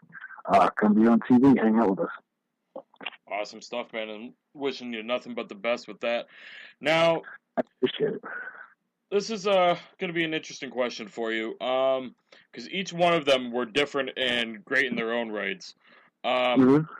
Which faction that you've been a part of is your favorite? Between the Straight Edge Society, the Aces and Eights, and now the Bullet Club. I think at different times in each one of them, I thought they were all my favorites. And I enjoyed them all for different reasons. But I think the Bullet Club is going to be the one that will always be my favorite because I feel like for some of the business deals that we're doing now and the movement in Japan and the movement coming to America, that as far as wrestling history goes, it'll be something that's always remembered. And it's a great time. It's a great group of guys. And that's not taking anything away from the stuff I got to do with my other friends in wrestling, who some are still involved, some aren't. There'll always be fond memories, but I think, the big asterisk on my career will be the Bullet Club stuff and the tag team title reigns with Carl Anderson. And, I don't feel like that thing's running out of steam. I feel like it's gaining steam, but I think it's just going to get bigger. And if that's what they remember you by, it's a hell of a way to get remembered. Yeah, I'll take it. That's for sure. All right, man. I just got a few names here for you. Just say whatever first comes to your mind. Is that all right? Oh, baby. Word association. Let's do it. First up is Kane. Awesome. Brodus Clay. My old partner. Ray Gordy. Biscuits and gravy. Vince McMahon. You're fired. CM Punk. Straight edge. Dixie Carter. Oh, Jesus. Boss? Brother Devon. Awesome. AJ Styles. Phenomenal. I see what you did there. The Young Bucks. Best back in the business. Carl Anderson. Machine gun. And lastly, Drew Hankinson. Oh, man. Versatile. Awesome way to put it. All right, man. I just wanted to say thank you for, like I said, for taking time out of your certainly busy schedule to join us here. And glad we got to do a little bit of a promotion for your promotion as well as for Global Force Wrestling and what you're doing with the Bulk Club in New Japan Pro Wrestling also. Yeah, I appreciate the shout out on that. Let me do a cheap plug before I take up any more of your time. Follow me on Twitter at ImpactDoc. And if you love pro wrestling from the backyard to the big leagues, support it by going to prowrestlingtees.com/BigLG and buy some merch. All right, man. Well, thank you again, and feel free to come on back on when you want to. When you got your next set of tapings coming up, we'd be more than I would love to. You guys ask great questions. Thanks, man. We appreciate it. Have a good one, man. All right, you guys too. Thanks. Yeah, take care. All right, guys. That's been coming June 1st. A website not just for sports, not just for wrestling, but for madness. Main Event Madness. That's right, folks. MainEventMadness.com is relaunching June 1st, 2015. This website will have everything. Wrestling news, sports news, columns, shopping, videos, and much more. You're not going to want to miss this. MainEventMadness.com returns Monday, June 1st, 2015. Hey, you. Yeah, you. Looking for quality wrestling news with an international flair? Looking for results and news from around the world? Look no further than Wrestling-News.net. Wayne Daly and his crew have you covered from top to bottom, from WWE to TNA to the top independent companies from around the world. Check them out, Wrestling-News.net. So you decided to check out Main Event Madness, and now you want to know how you can get the latest news about the show, the hosts, guests, showtimes, and more? Well, the answer's simple. Facebook. Head over to facebook.com/maineventmadness and be a part of the hundreds who have already liked the page and are the first to know everything you could ask about Main Event Madness. Facebook.com/maineventmadness, the official Facebook page for Main Event Madness Radio. Want wrestling? Want sports? Want them all in one place? No problem. Check out Main Event Madness Radio. We have all the latest news, rumors, and results from all major wrestling companies and sports leagues, including WWE, TNA, NFL, and MLB, among others. Check us out today at Spreaker.com/show/maineventmadness, and beginning on June 1st, check us out at maineventmadness.com. Our wrestling, your sports, simply madness. Want to write a column, report news, a blog, or simply help out with the website? No problem. We're looking for reporters for sports, wrestling, and columnists. If interested, send an email and a resume to job@maineventmadness.com and join our team today. Main Event Madness is an equal opportunity employer. Please only send serious inquiries. The spam will not be read. MainEventMadness.com is back as of June 1st. Want to advertise with us? Email us at support@maineventmadness.com and get information on one of 3 different sponsorship packages available, or ask to have one customized to your needs. Today, Main Event Madness, our wrestling, your sports, simply madness. All right, guys. We are back here on Main Event Madness, and what in the good holy blue hell is that? Before I get into what I was just talking about, guys, give you guys a quick scoring update. 2:45 left in the third quarter. It is 69-66. Cavaliers over the Warriors right now. Looking like it's going to be a photo finish in that game for sure. So, Wayne. Yeah? A new dinosaur species was discovered in Alberta, Canada. And no, it wasn't Al Merriman. It's called a Regaliceratops. How the hell do you pronounce that? Regaliceratops? Yeah, that was easy enough. It looks like a rooster and a triceratops. Yeah, I'm gonna send you this. Thing I want to know is who got lucky. Yeah, really. Oops. Hold on 1 second here, folks. When you have a half an hour off, it's kind of the random crap that you come up with. Just look at your Facebook really quick. Yeah, I did see it. That's why I said, what in the blue holy hell is that? So for those that obviously can't see it, it looks like a rhino mixed with a turkey and a chicken. Yeah, it's like the head of it is a rhino, a dinosaur, and a turkey. A turkey's feathers, rhino's horns, and a dinosaur's mouth. And it's got face paint like Jeff Hardy. I mean, that's what it looks like. It's a bit of a weird creature, that's all I can say. A Regaliceratops. That's a mouthful. Giggity. So hats off to whatever fortunate Canadian found that one. Shout out to our listeners up in the land to the north that is Canada. Hey? It's cool. So, I have two guys that I know that.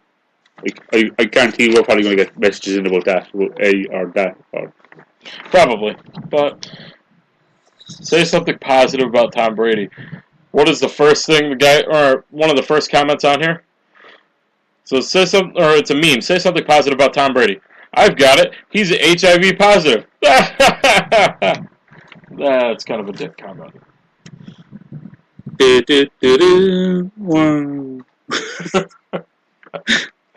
Alright, so let's get right into this, guys. It's time for the rundown. Get your running shoes on. 10 minutes, 5 topics. It's time for the rundown. And first order of business here, brought to you by Wrestling Inc., is we're going to talk about this on last week's broadcast. Unfortunately, due to some medical reasons, we weren't able to do a broadcast last week. Nonetheless, The Rock in talks to return for WrestleMania 32. Would you care to delve into this a little bit, sir? If it does happen, I think it's got to work around his own schedule, because the guy's becoming such a busy man when it comes to movies at the moment. Well, it's like every movie he touches turns into a blockbuster. I mean, San Andreas, which apparently is a great movie, just did another $120 million at the box office. And he's after signing on now, what is it, Big Trouble in Little China, is it? Yes. 80s remake. So, this guy is like the man when it comes to casting in Hollywood right now. Speaking of remakes, I know this is off topic as well in a sense. Yeah, that's what we do here on Main Event Madness. What I just saw about 10 minutes ago surprised the hell out of me, because they're planning on making a Sister Act remake. They're making a what? Sister Act. Oh, Jesus Christ. Wasn't that Whoopi Goldberg and... Whoopi Goldberg, Maggie Smith. They were nuns, right? Yeah. Okay, so... Lauren Hill as well. I guess I am a little old here. There are a lot of remakes coming, but the remakes lately, at least, have been pretty good. I mean, except some of the Transformers movie. I'm not really going to talk about that one too much. Mark Wahlberg. But next up, Bill Goldberg is training, but not for a wrestling return, guys. He's training for a kickboxing fight. Wayne, how do you feel that Bill Goldberg would do in a kickboxing fight? Mind you, this guy is in his 40s.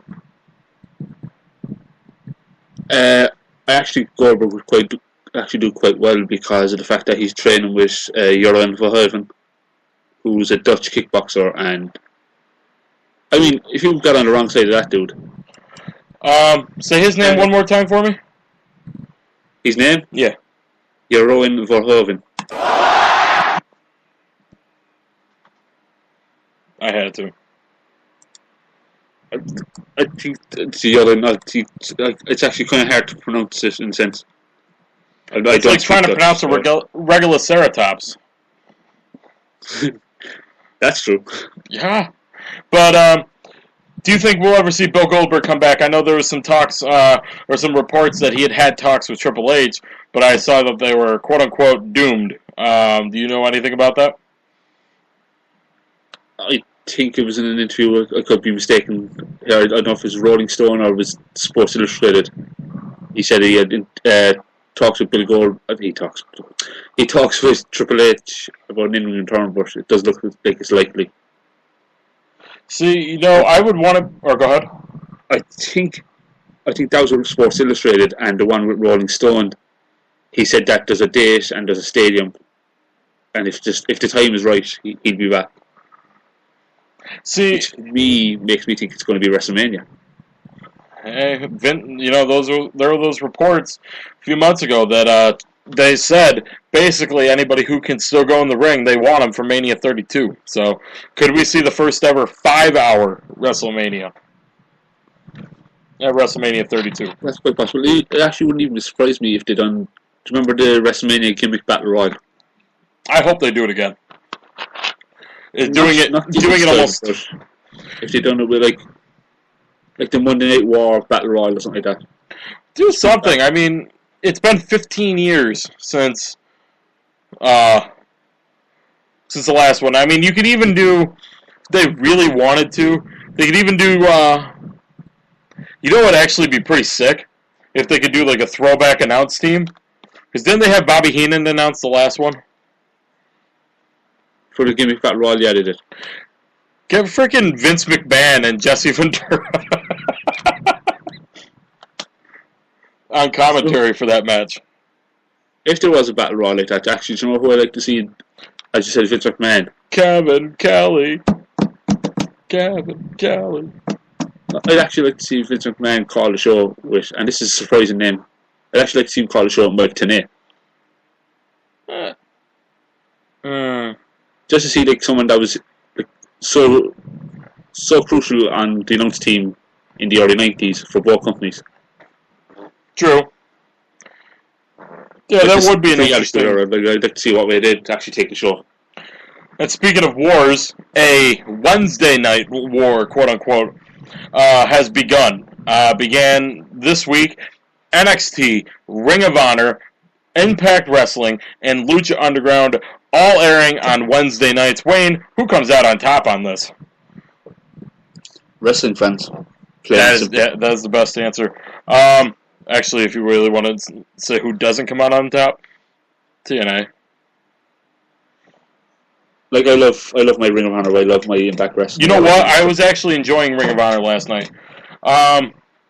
Kevin Kelly's a little annoying on commentary. To each their own. To each their own. Well, they did this angle with Steve Corino's kid, with the House of Truth, or not the House of Truth. It was with what the hell's the name? Faction. This episode, so I can kind of delve in. What's that? I said I haven't seen this episode yet, so I kind of can't delve in on what happened. I haven't got around to seeing it. Do you know who faced Moose? Was it supposed to be BJ Whitmer? Yeah, it was. What the hell? Whatever group BJ Whitmer's in, he sent Steve Corino's kid against Moose, and Moose just murdered him. And Kevin Kelly's just freaking out the whole time. And I don't know. It was a little corny, a little bit annoying, just hearing him just... That storyline, though, I believe it's actually kind of a way to get Colby Corino onto Ring of Honor television. Get him, get his fans used to the guy and get... he gets exposure over it. He gets the fact that he's he's kind of working an enhancement kind of role at the same time. But if he it's like 2 or 3 matches on these tapings every time they go around. Mm-hmm. He's getting his name up there at the same time. True. But anyway, I thought Ring of Honor was good last night. NXT was great last night. Haven't seen Impact Wrestling yet, and unfortunately, I don't get access to Lucha Underground in English. Yay me. Hopefully, when I move to Florida, they have the El Rey network there. But that was my little ranking. Triple H and Stephanie on one side, Vince McMahon on the other. Apparently, these guys are at odds over the Divas, Wayne.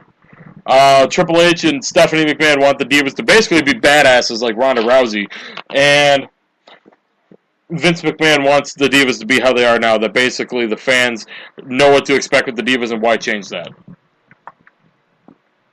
Vince's mindset is like, what you see on WWE television right now is what Vince wants them to be. But what you see in NXT is what Triple H and Stephanie McMahon want the Divas to be. I mean, if you look at NXT TakeOver, Becky Lynch and Sasha Banks stole that show. I know it was 2-3 weeks back now, but like if you ask people about it, they're still talking about that show. They're still talking about that match, and that's 3 weeks after something. Hell, Matt and I still talk about the NXT show in San Jose that we almost didn't go to. Like as I said, it's 3 weeks, 2 or 3 weeks away from like that event being on, and people are still talking about it. People are still, like, if that was the main roster, that would be good work from WWE, and they'd know it themselves as well. Because if fans are reacting to that, then they know that the fans are going to keep on. They're going to keep like telling their friends. They tell their friends. And basically, what Jerry Lawler used to say would be true. Call your friends! Tell them what's going on right now! Well, it's a true saying, because it results in viewership going up. Mm-hmm. And lastly here on the rundown, Samoa Joe officially signs a full-time WWE contract. I'm going to stop in your tracks right now at the moment. Wayne, you were right. You always have been right. You always will be right. He has signed a full-time... Well, I can't say he has signed, because paperwork hasn't been sent out to him, but he's agreed to, let's just say. But basically, he's signed to a full-time contract with WWE, exclusive contract with WWE, but he's finishing up his appearances, which does include all the way through August with Northeast Wrestling. Although that one could probably easily be canceled. The appearance for Ring of Honor, as things stand right now, that's still going ahead. And that's yep. So should be fun, man. But let's go from fun to not so much fun. Let's go to time to hit up Main Event Madness injury report, brought to you by Wrestling-News.net, MainEventMadness.com, and MLB.com. Yankees catcher Brian McCann left yesterday abruptly after the second inning. Had an MRI on his left foot. It came back negative. He's listed as day-to-day. Still no timetable for return. New York Mets third baseman David Wright, who was diagnosed with spinal stenosis. For a lot of baseball fans out there, that's the condition that forced Lenny Dykstra to retire. Also similar to what Stone Cold Steve Austin has, and Edge. So not very good news for David Wright with the New York Mets.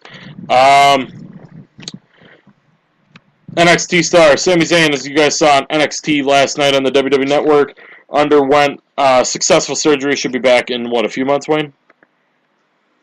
They're hoping by Christmas time. So Sami Zayn and possibly Tyson Kidd will be returning around the same time that I'm leaving for Florida. And lastly, Tyson Kidd, as we mentioned earlier tonight on the broadcast during the RAWSome moments, was injured by Samoa Joe after a muscle buster.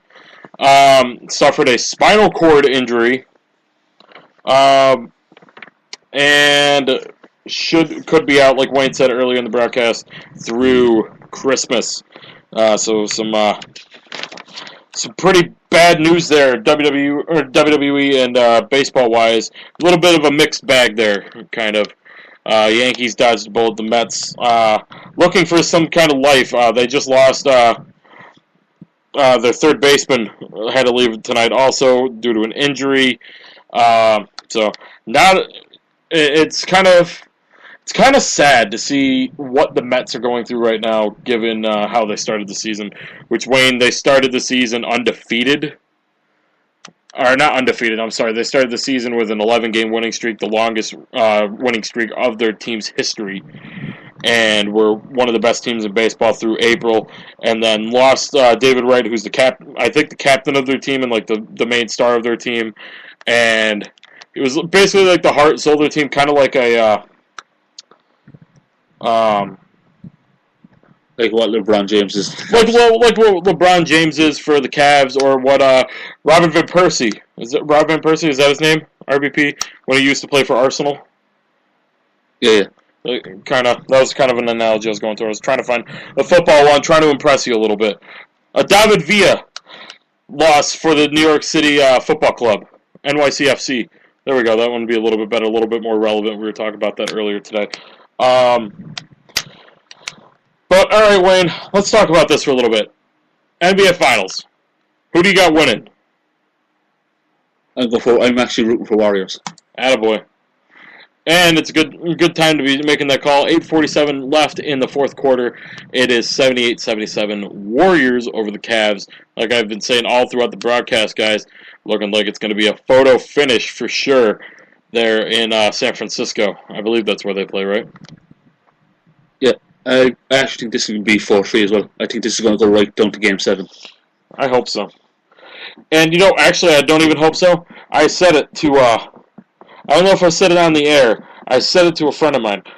The NBA Finals will probably go 7 games because the conference finals went so quickly.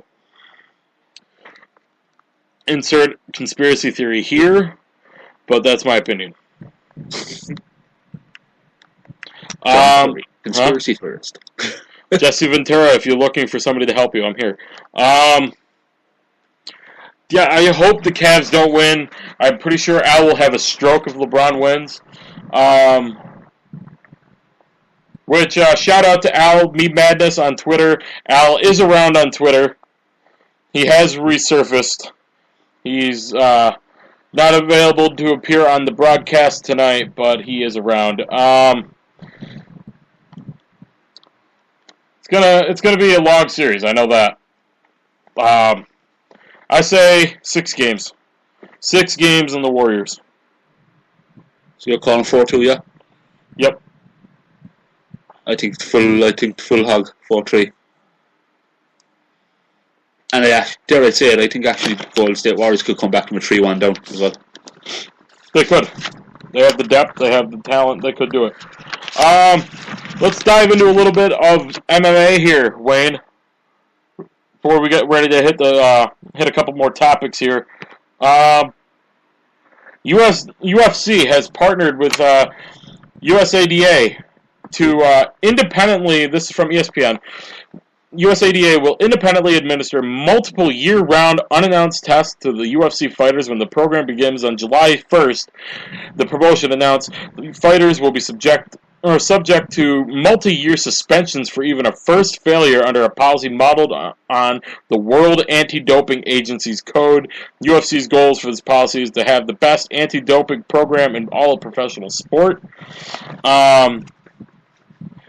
And after years of relying on government agencies to help monitor its fighters in a sport notorious for performance-enhancing drug use, the UFC is paying unspecified millions to turn over this responsibility to the USADA. So, how do you feel about that? Actually, before I do that, or before I let you answer that, the UFC's new policies also include heavy sanctions for steroid use, a suspension between 1 and 4 years for a first offense, depending on circumstances, along with a possible 8-year ban for a second offense, possible lifetime ban for a third violation. And a first-time violation of tests for other banned substances such as marijuana and cocaine will result in a ban between 1 and 3 years. Fighters will be tested for these substances only, quote, in competition, unquote, defined as a period between 6 hours before the weigh-in And 6 hours after the weigh-ins, fighters could also forfeit victories, titles, rankings, and purses if they fail a test before a bout. But anyway, Wayne, how do you feel about this incredibly strict drug testing by the UFC? Until you told me about this before we went on the air, I was actually unaware about this story. So this was kind of like wow to me when That's why you read the show before we go on the air, sir. I actually wasn't aware of this, and then I was kind of like, whoa. Sorry about that. But how do you feel? Do you feel it's a good thing? It's actually quite good. It's going to clamp down on the fighters as well. I was going to say the wrestlers. It's going to clamp down on the fighters. At the same time, they've got to watch everything now. What they're doing, what they're putting into their system. Like one bad thing in the supplement, and it could set off. John Bones Jones at UFC 186, and you're done for a few years. Or if you do what happened with Bones, yeah. I mean, that could, like, if you do that, that's, as you said there, we'll go 1 year to 4 years, and it's at their discretion. So, and that could actually end the fighter's career at the same time. Quite a few. There's a lot of the UFC fighters, especially heavyweights. They're not younger. You know, so like, I mean, if you're 29, 28, 29, and you get suspended for 2.5 years, you're in your mid-30s by the time you come back. And you're probably going to be looking elsewhere as well, outside the MMA world. Probably going to WWE. But, take them. Huh? I said, they're not going to take you. Yeah, exactly. So, they'll be looking at WWE, let's put it that way. So, WWE is broadcasting a live event from Tokyo, Japan on Independence Day. Fireworks from Japan to celebrate Independence Day in America, including the return of the Beast, Brock Lesnar, in the ring, facing Kofi Kingston. I feel so bad for Kofi. Are you going to run down the rest of the card? Other matches of note. The New Day was defending the tag titles against Cesaro Kid. Obviously, that match isn't happening now. Chris Jericho returns to WWE television to face Adrian Neville, and among other notes and other matches, this is the surprise part that they're letting NXT guys main event this show. Kevin Owens, Finn Balor, NXT Championship on the line, Japan. Balor's first time back in Japan since before joining WWE. Like you said last night, Wayne, off the air, that has all the makings for Finn Balor to hopefully win the NXT Championship. As I said, did someone say title switch? Huh? The easiest thing to say about that, as you just said it as well, did someone say title switch? Yeah, pretty much. So, it's going to be a fun ride to get there, for sure. The one thing that kind of worries me about it, I think NXT tape, is it June 18th? And no, because this was the first set. This was the first taping that they had. No, I mean the tapings are full sale. Yeah, this was the first taping they had from it, wasn't it? No, it's the second taping. That's the second. And I think they're back in full sale on the 18th, or see the 17th or 18th of this month, anyway, whatever. And then they've got the live event on the 4th, so they have to work something around during those tapings. Unless they do some kind of special looking at the show. That's the kind of thing that worries me. Like, if they've got to do something going around it. Well, I mean, one of the shows they could do like a promotion show, and the other one you could just build it around like maybe a contract signing between. I don't mean in that sense. I mean like if Finn Balor comes out without the title. No. Maybe they only record here anyway. But if Kevin Owens comes up without the title and Finn Balor comes up without the title, then there's going to be kind of questions raised. It's like, okay, what's going to happen now? No, we don't know. That's the kind of side I want to see. Unless, well, they do a lot of shows without the champion. like I said, they could do a special for 1 week, then they tape on the 17th, 18th. So they only have to do the show or tape the show then. Maybe they only tape a couple shows and then tape after the special. They tape it for 4 weeks, so it's kind of like... Yeah, I know, I see your point. So. Should be interesting. But, quick here before we get to the play clock coming up in about 5 minutes from now. Are we going to see it? And, I mean, we've seen seeds the last few weeks, Wayne. Triple H, Seth Rollins, one-on-one. Are we going to get it? I'd like to say yes, but... no, in WWE, I think they're going to go with the Shield route, as I mentioned earlier in the show. Which I actually saw something that when Seth was at Wizard World, he did in fact say that we would see a Shield reunion. But right now they're all focused on carving their own destinies. So, I wouldn't like to see like a Shield reunion, but I'd like to see the three of them face off against each other. Yep. Maybe they save it for Survivor Series or something. Probably even the way things are going, it could even happen at SummerSlam. Could have. But I mean, Reigns is in Money in the Bank, and Ambrose and Rollins will fight for the title. So who do you think wins Money in the Bank? That's a tough one. I'd like to say New Day Rocks. New Day Rocks. New Day Rocks. Like right now, I'd probably say Randy Orton. Boo!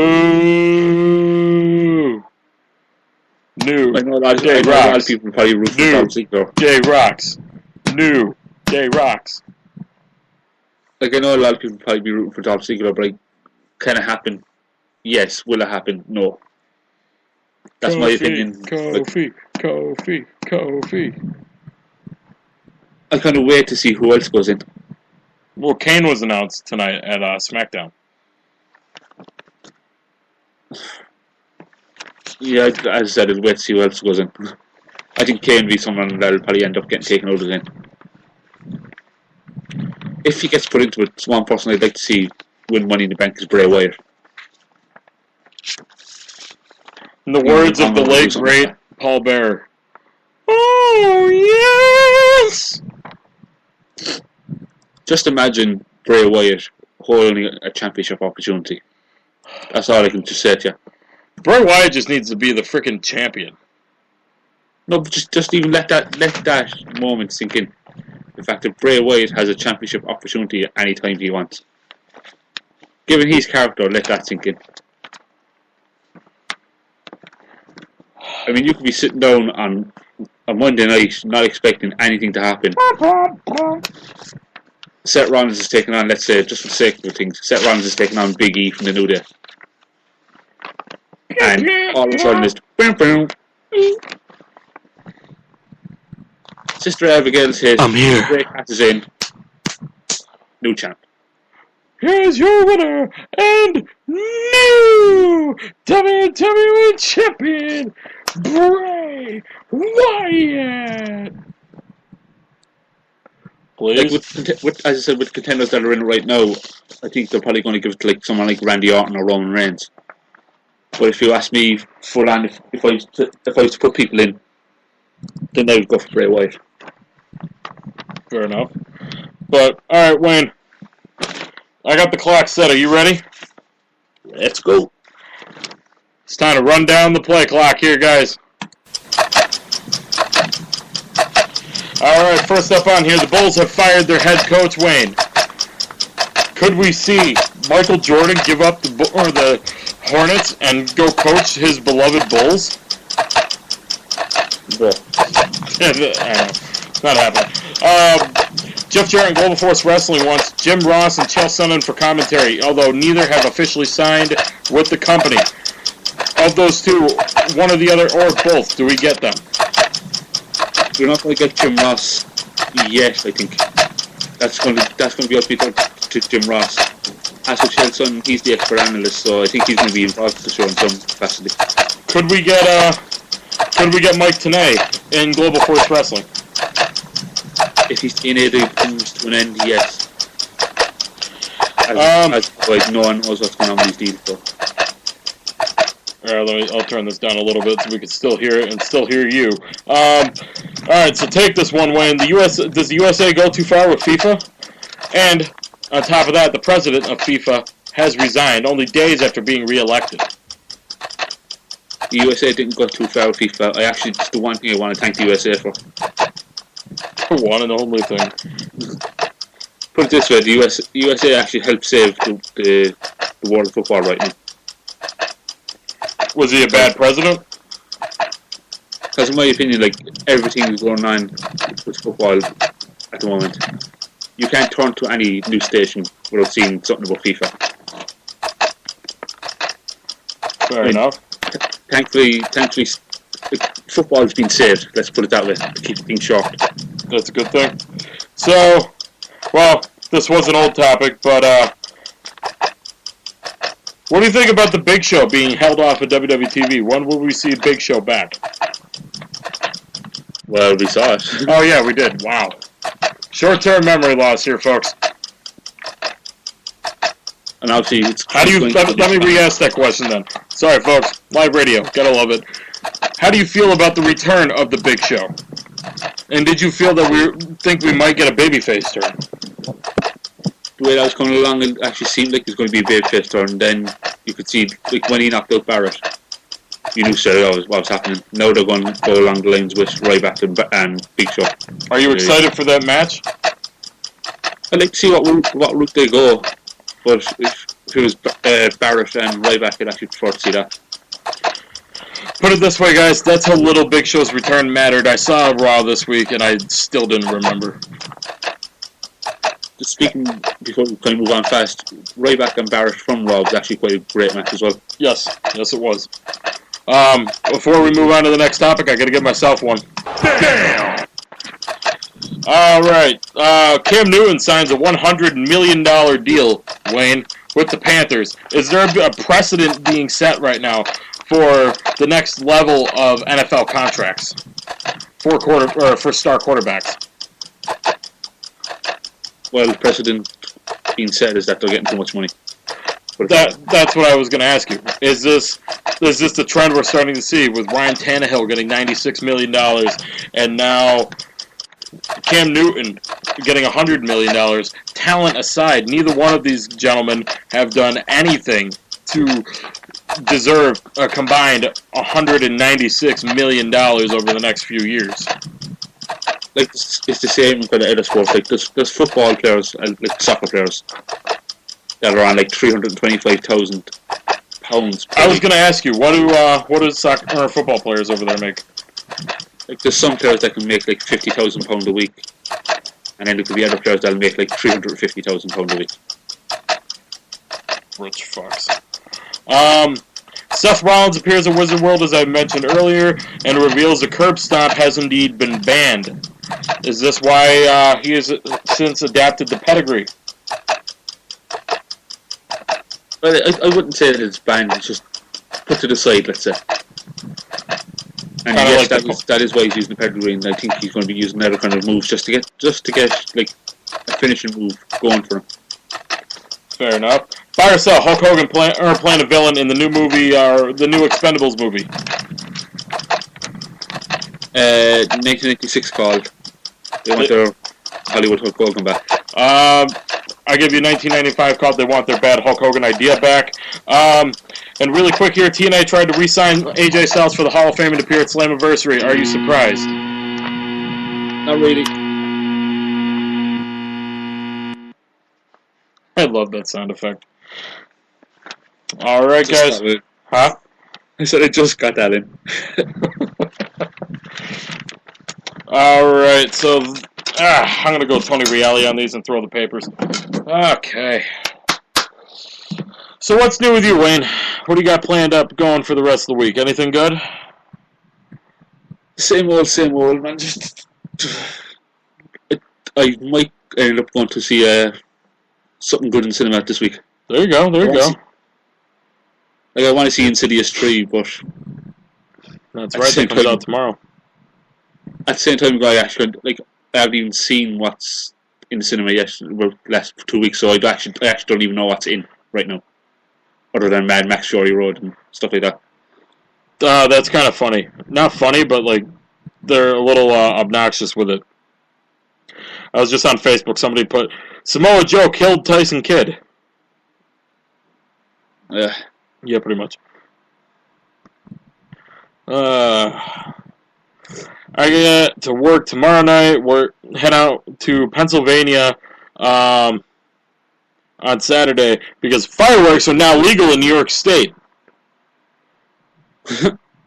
So we're going to get some. That's a nice trip. Yeah, it's like 2 hours away. They got this massive, I'll send you pictures, this massive freaking fireworks store out in Pennsylvania. It's like a freaking Walmart for fireworks. Just don't do was it Peter Griffin or Homer Simpson? Just don't do that. Really, blowing up your hand. Yeah, I'm not the one who lets them off. My dad's the one who lets those off. I don't touch them. You're sorted. I ain't touching them. Just like we let them off. They weren't legal like 5 years ago, 6 years ago. Well, it was 5 years ago when I graduated. We were over at my aunt's neighbor's house, and they were letting off a bunch of fireworks. I heard cop sirens. My aunt just looks at me. Run, get across the street now.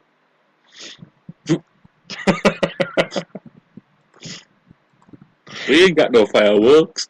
No, we couldn't even try that defense if we wanted to, because the entire neighborhood was filled up with smoke. Like, I wish I had pictures with it to show you. But, like, the whole neighborhood, all you saw was smoke from fireworks. Picture like a house with Cheech and Chong. It's kind of what that was like. Only it wasn't pot. It's fireworks. You could just tell them there's a barbecue going on.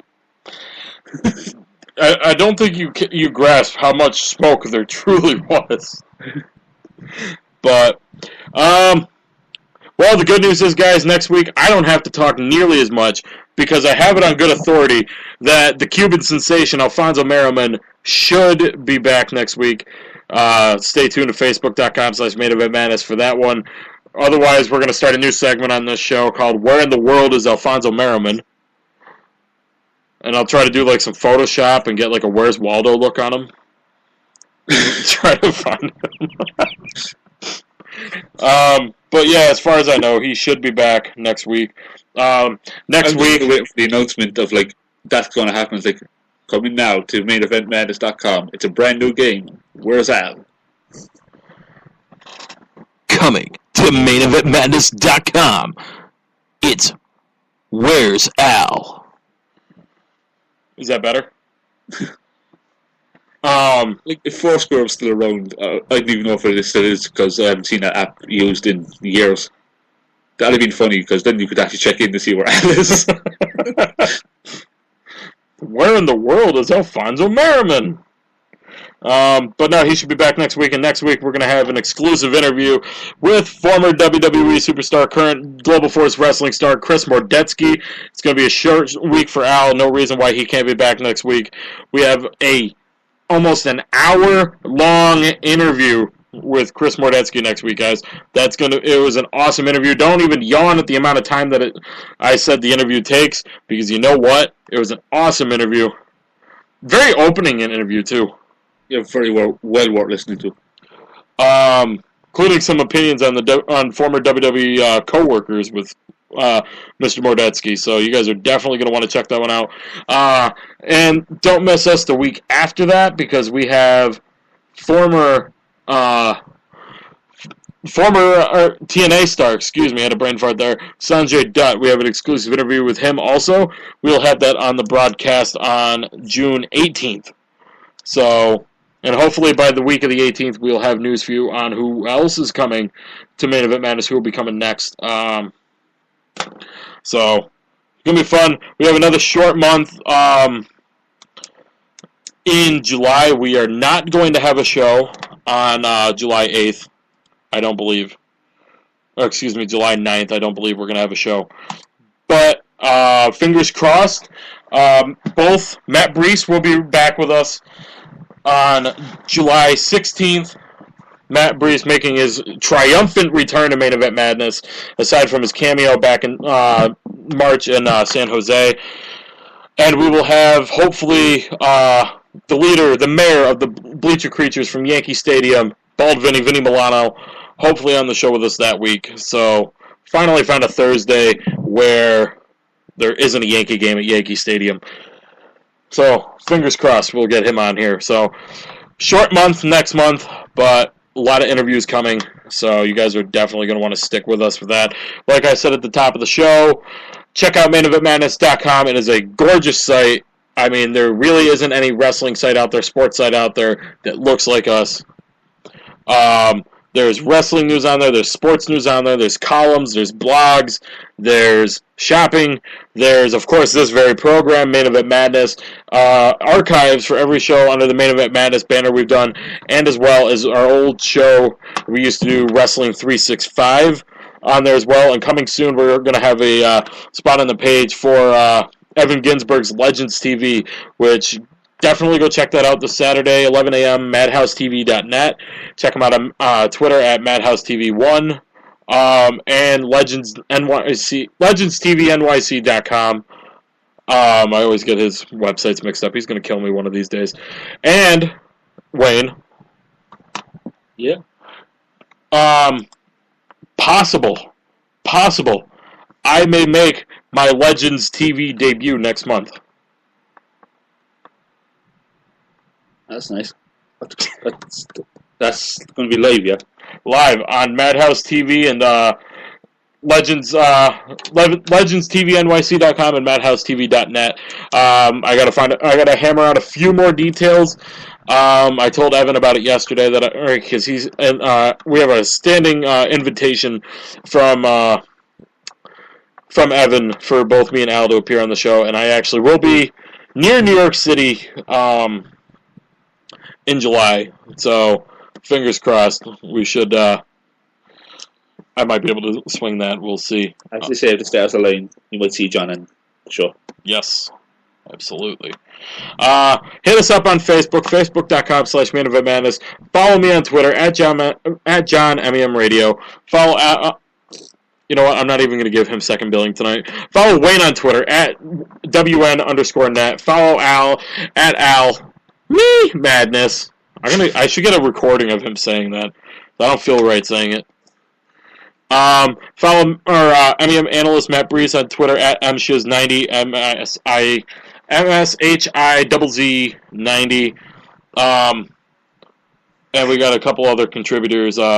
Mike Rooker, Chris Lugo, at Maverick Rooker, and at CJ Lugo 112, respectively. Follow them. Support their columns, the latter three gentlemen. Follow them on Twitter. Support them because I can't tell them enough how much I appreciate them helping out the website and giving us columns and stuff. They're great reads.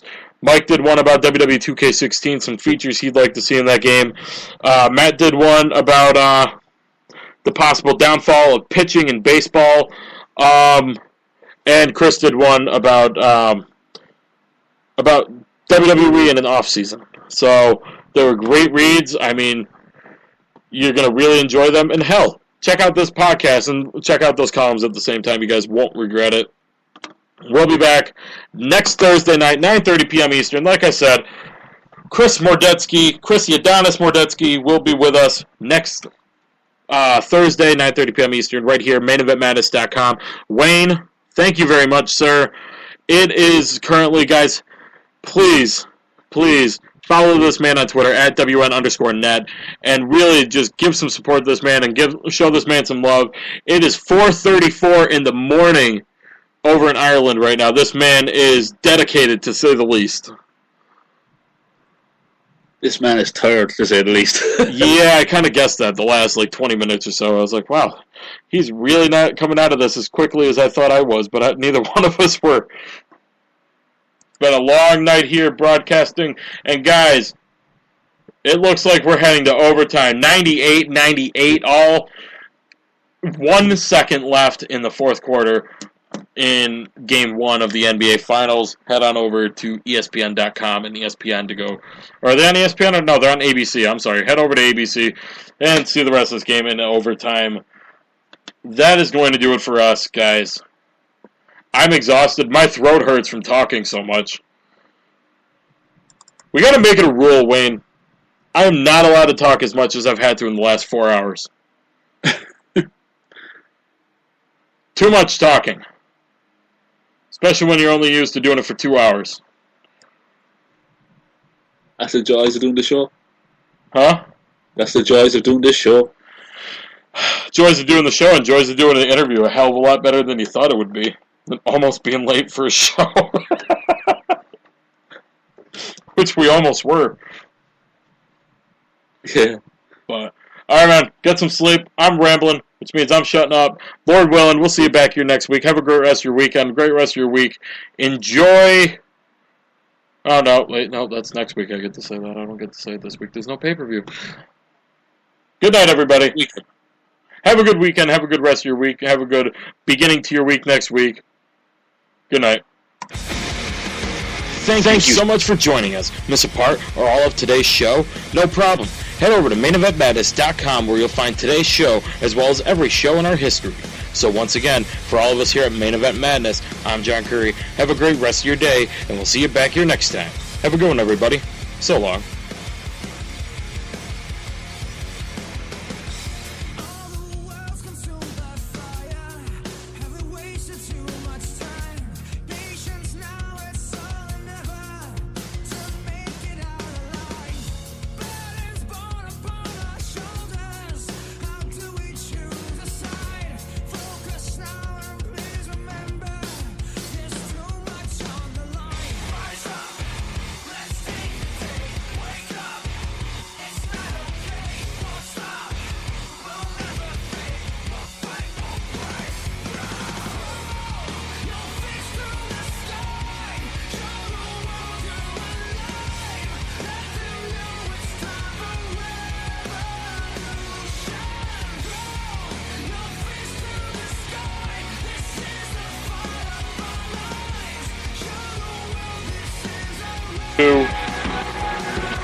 Bye.